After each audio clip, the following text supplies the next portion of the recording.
সতর্কবার্তা। এই ভিডিওতে কিছু বক্তব্য রয়েছে যা তীব্র প্রতিবাদমূলক এবং কড়া ভাষায় উপস্থাপিত। এই ভিডিওটি ছোট বাচ্চাদের সামনে না দেখাই ভালো। এছাড়াও আপনার পাশে যদি বয়স্ক মা বাবা থাকেন তাহলে অনুগ্রহ করে কানে হেডফোন ব্যবহার করে ভিডিওটি দেখুন, তাদের প্রতি আমাদের শ্রদ্ধা বজায় রাখার জন্য। বন্ধুরা, কল্পনা করো তুমি কাউকে শত্রু বলছো আর সেই শত্রুর ঘরে ঢুকে তার জামা কাপড় চুরি করে বিয়ে বাড়িতে ন্যাংটো হয়ে নাচানাচি করছো। সেটা কি ভাবা যায়? হ্যাঁ, ভাবা যায়। বাংলাদেশের কিছু কন্টেন্ট ক্রিয়েটার ঠিক এটাই করছে, ভারতকে গালি দিচ্ছে, ভারতকে গালি দেয়, কিন্তু ভারতের সম্পদ চুরি করার সময় ওরা ভারতের নুনুটাও চেটে দেয়। এটা কি শুধু দ্বিচারিতা? না, এটা কুত্তার জাতের স্পষ্ট নমুনা। সম্পূর্ণ ভিডিও দেখলে তবেই আপনি বুঝতে পারবেন। নমস্কার, আমি দীপক সূত্রধর, তোমার দীপক। বন্ধুরা, কুকুর যদি পেট ভরে খাবার খায় আর তারপর যদি বেছে বেছে মানুষকে কামড়ায় তাহলে তাকে কি বলা যায়? আমি বলি কুত্তার জাত। আর সেই কুত্তার জাত হচ্ছে বাংলাদেশি কিছু বাঙালি মুসলমান।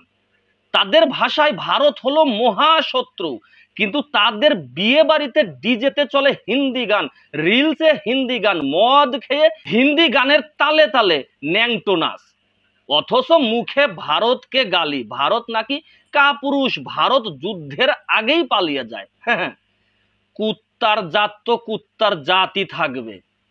বাংলাদেশের একজন কন্টেন্ট ক্রিয়েটার ইন্ডিয়ান আইডলের ফ্রেমে বসে পলাশ সাহার আত্মহত্যা নিয়ে কেচ্ছা গান বানাচ্ছে। একটু লজ্জা করিস রে ছেঁড়া, যে ভারতকে গালি দিস তারই ইন্ডিয়ান আইডলের ফ্রেম চুরি করিস। ভারত শত্রু, কিন্তু ভিউজের জন্য ভারতের নাম্বার 1 শো কপি করছিস।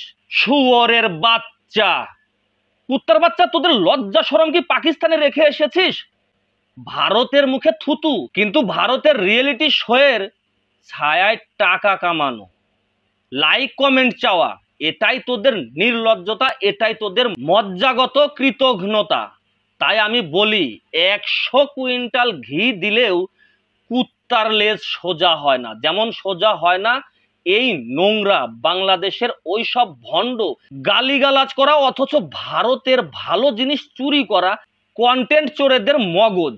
বন্ধু, প্রতিবাদ করতে হবে, এই সব কুত্তার জাতেদের সামনে দাঁড়াতে হবে। পাকিস্তানের মতো ওদেরও ইউটিউব ফেসবুক চ্যানেল ভারতের মাটি থেকে বন্ধ করতে হবে, ব্যান করে দিতে হবে, কারণ এরা ভারতের জাতিগত শত্রু। ভিডিওটা শেয়ার করুন, প্রতিবাদের এই আগুন আরো তীব্র করে তুলুন। কমেন্ট করে আপনার মতামত জানান। ওদের ইউটিউব চ্যানেল আর ফেসবুক পেজ আমাদের দেশে বন্ধ হওয়া উচিত কিনা। নমস্কার।